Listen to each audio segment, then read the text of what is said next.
Hoy conocerás la historia completa de la Biblia, desde el Antiguo hasta el Nuevo Testamento. Recorreremos el relato desde Adán en el jardín del Edén, hasta la vida y muerte de los discípulos de Jesús. Al terminar este viaje, verás la palabra de Dios con nuevos ojos. Si dejas que tu corazón se abra al mensaje que encierra, tu vida no volverá a ser la misma. Si alguna vez te has sentido confundido al leer la Biblia o te ha resultado difícil entender el orden de los acontecimientos, aquí encontrarás claridad. Este recorrido por las Escrituras te edificará y comprenderás cómo cada relato se conecta con el plan de Dios para la humanidad. Todo comenzó, antes de todo. Antes del tiempo, antes de la materia, antes del universo, solo existía Dios. Él es eterno. No tiene principio ni fin. Nunca fue creado, Él es el creador de todas las cosas. La eternidad misma es un atributo que solo Él posee. En el principio, Dios creó los cielos y la tierra. Y en el sexto día, formó al hombre a su imagen y semejanza. De él surgió la mujer. Adán y Eva fueron creados perfectos, inocentes y en plena comunión con su Creador. Vivían en el jardín del Edén como mayordomos de toda la creación. Pero su desobediencia trajo el pecado al mundo. Toda la raza humana heredó esa separación de Dios. De Adán y Eva nacieron Caín y Abel. Por envidia, Caín asesinó a su hermano, convirtiéndose en el primer homicida de la historia. Más tarde, nació Set, y de su descendencia surgió un linaje que buscaba a Dios. El tiempo pasó, y la tierra se llenó de maldad y violencia. Entonces Dios decidió juzgar al mundo con un diluvio. Solo Noé halló gracia ante él. Fue instruido para construir un arca en la que se salvarían él, su esposa, sus hijos Sem, Cam y Jafet, y sus esposas. A través de ellos, la humanidad se multiplicaría de nuevo sobre la tierra. Sem sería el padre de las naciones semitas, Cam el progenitor de pueblos africanos y asiáticos, y Jafet el tronco de las naciones europeas. Más adelante, Dios eligió a un hombre para formar un pueblo especial, Abraham. Lo llamó de Ur de los Caldeos y lo envió a una tierra que no conocía. Abraham, hombre de fe, obedeció y levantó altares a Dios por cada lugar que pisaba. Con él iba su sobrino Lot, quien se convertiría en padre de los amonitas y los moabitas. Dios prometió a Abraham que sería padre de una gran nación, aunque su esposa Sara era estéril. Después de muchos años de espera, nació el hijo de la promesa, Isaac. Isaac se casó con Rebeca, y tras 20 años de espera, nacieron los gemelos Esaú y Jacob.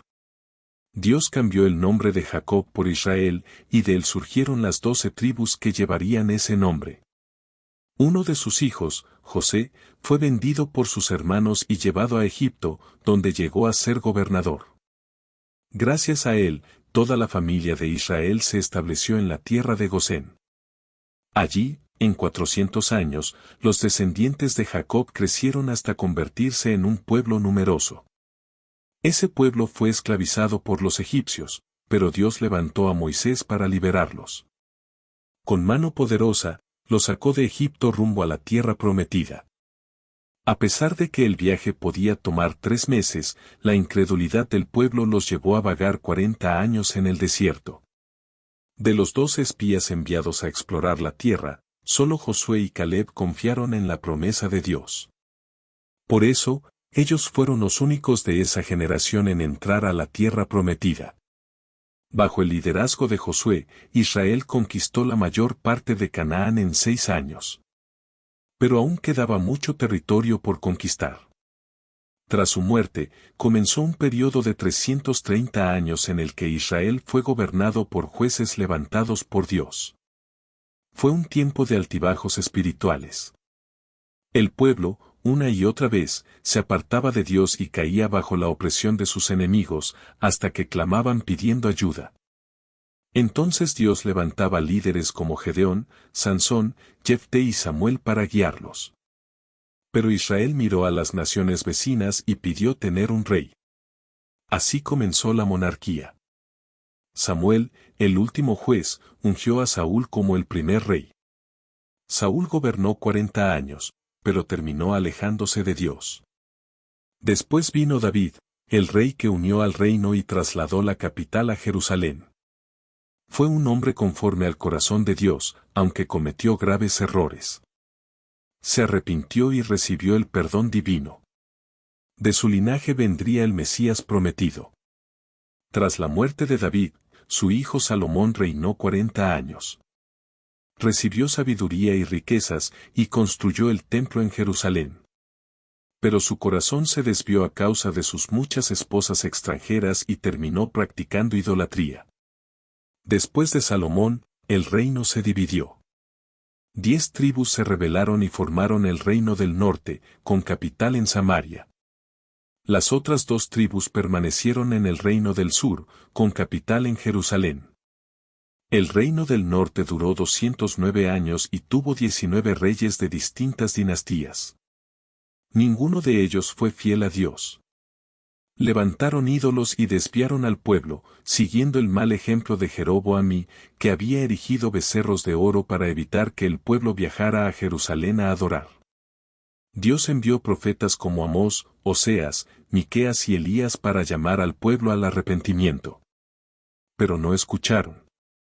Su corrupción política, injusticia social y adoración a falsos dioses los llevó a la destrucción. Finalmente, Dios permitió que Asiria, un imperio despiadado y sanguinario, conquistara el reino del norte.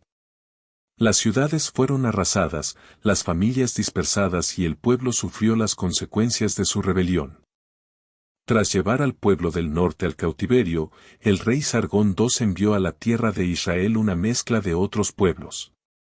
Sabía que esta estrategia de fusión racial debilitaría la identidad y fuerza de una nación.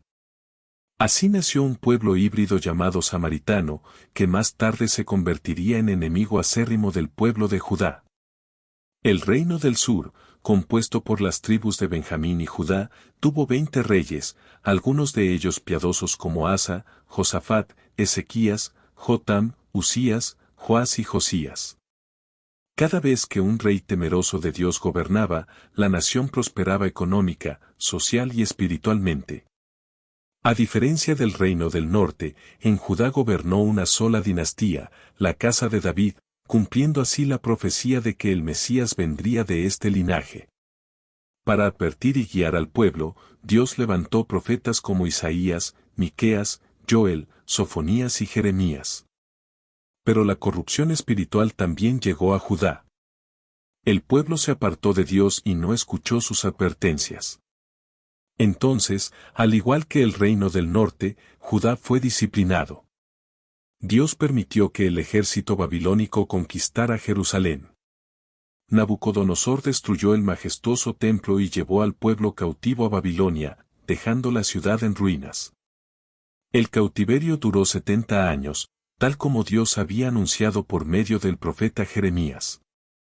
Durante ese tiempo, surgieron grandes voces proféticas como Jeremías, Ezequiel y Daniel. En el exilio, el pueblo fue purificado de la idolatría, nacieron las sinagogas y se renovó el deseo de volver a la tierra prometida. Cuando el tiempo establecido por Dios se cumplió, el imperio babilónico había caído en manos de los medopersas. Ciro, rey de Persia, quien había sido anunciado por los profetas 200 años antes de su nacimiento, permitió el regreso de los judíos a su tierra. El pueblo volvió en 3 grupos. Bajo el liderazgo de Zorobabel reconstruyeron el templo, con Esdras restauraron la enseñanza de la ley, y con Nehemías reconstruyeron los muros de Jerusalén y reorganizaron la vida espiritual de la nación. Pero no fue fácil. Los samaritanos, ahora enemigos declarados, trataron primero de unirse para sabotear la obra. Al ser rechazados, comenzaron a amenazar y finalmente acusaron a los judíos ante el rey Artajerjes, lo que detuvo la reconstrucción del templo por 20 años. Durante ese tiempo, el pueblo se enfocó en sus propios intereses y descuidó la casa de Dios. Entonces, Dios levantó a los profetas Ageo y Zacarías para llamarlos al arrepentimiento. Su mensaje fue tan fuerte que el pueblo se volvió al Señor con entusiasmo, terminando la obra y provocando un gran despertar espiritual. Las familias se restauraron, el sacerdocio fue purificado y el pueblo volvió a consagrarse de todo corazón a Dios. Pasaron 100 años. Una nueva generación surgió, pero esta vez el fervor se enfrió. Los sacrificios eran ofrecidos con animales enfermos y lisiados, los sacerdotes se corrompieron y dejaron de enseñar la palabra de Dios. La familia se desintegró, los matrimonios terminaron en divorcio, y el pueblo se alejó del Señor. Fue entonces cuando Dios levantó al profeta Malaquías para confrontar al pueblo y llamarlo al arrepentimiento. Con Malaquías se cierra el Antiguo Testamento. Desde entonces, transcurrieron 400 años de silencio profético conocidos como el período intertestamentario. Durante ese tiempo, se escribieron libros históricos y religiosos no canónicos, llamados apócrifos, y el Antiguo Testamento fue traducido al griego en la versión llamada Septuaginta. El imperio medo-persa cayó ante el imperio griego. Alejandro Magno conquistó naciones y expandió la cultura helénica. Murió joven, a los 33 años, dejando su imperio en manos de sus generales. Israel pasó a estar bajo el dominio de los eleusidas sirios y los ptolemaicos egipcios, quienes constantemente estaban en conflicto. En esa época, Antíoco Epífanes profanó el templo sacrificando un cerdo en el altar. Este acto detonó la guerra de los macabeos, liderada por Judas Macabeo, quien tras una sangrienta lucha liberó a Jerusalén. Pero la paz duró poco. En el año 63 a.C., Pompeyo conquistó Jerusalén y Roma tomó el control de Israel. Herodes el Grande fue nombrado rey. Era un gran constructor, pero también un hombre cruel y paranoico. Mandó matar a su esposa Mariamna, a sus hijos y a cualquiera que considerara una amenaza. Este fue el mismo Herodes que, al saber que había nacido un rey en Belén, ordenó la matanza de los niños. Tras su muerte, el reino se dividió entre sus hijos y Judea quedó bajo gobernadores romanos como Poncio Pilato. Fue en ese contexto político y espiritual que, en la plenitud de los tiempos, nació Jesús en Belén. El Verbo se hizo carne y habitó entre nosotros. Creció en Nazaret y a los 30 años inició su ministerio después de ser bautizado por Juan el Bautista. Los cielos se abrieron y el Padre dijo: «Este es mi Hijo amado, en quien tengo complacencia». Jesús recorrió Galilea, Judea, Samaria y las aldeas, predicando el reino de Dios, sanando enfermos, liberando oprimidos y resucitando muertos. Escogió a 12 hombres para formarlos como apóstoles y continuar su misión. Su propósito era claro: morir en la cruz para salvar a la humanidad. Allí, consumó la redención, venció el poder del pecado y de la muerte. Al tercer día resucitó y ascendió al cielo, prometiendo volver. Después de su ascensión, el Espíritu Santo descendió en Pentecostés y la Iglesia nació con poder. Los apóstoles llevaron el Evangelio por Judea, Samaria y hasta lo último de la tierra. Pablo, antes perseguidor, se convirtió en el gran apóstol a los gentiles, fundando iglesias, escribiendo cartas y extendiendo el mensaje de Cristo. El Nuevo Testamento fue escrito en unos 50 años. Contiene 4 evangelios que narran la vida de Jesús, el libro de los Hechos que registra el avance de la Iglesia, cartas que enseñan y corrigen, y el Apocalipsis, que revela la victoria final de Cristo y el destino eterno de su pueblo. Esta es la gran historia de la Biblia, una historia que no ha terminado. Hoy somos parte de esa iglesia que comenzó en Pentecostés, llamados a vivir y compartir el mensaje de Cristo. Si esta narración tocó tu corazón, hoy es el momento de acercarte a Dios. Él puede cambiar tu vida, darte propósito y restaurar lo que parece perdido. Habla con Él. Abre tu corazón y reconoce a Jesús como tu Salvador. Si te gustó esta historia, suscríbete a este canal y activa la campana de notificaciones para seguir explorando juntos los relatos más impactantes de la Biblia. Cada verso esconde un secreto eterno que puede transformar tu vida. Te espero en el próximo video.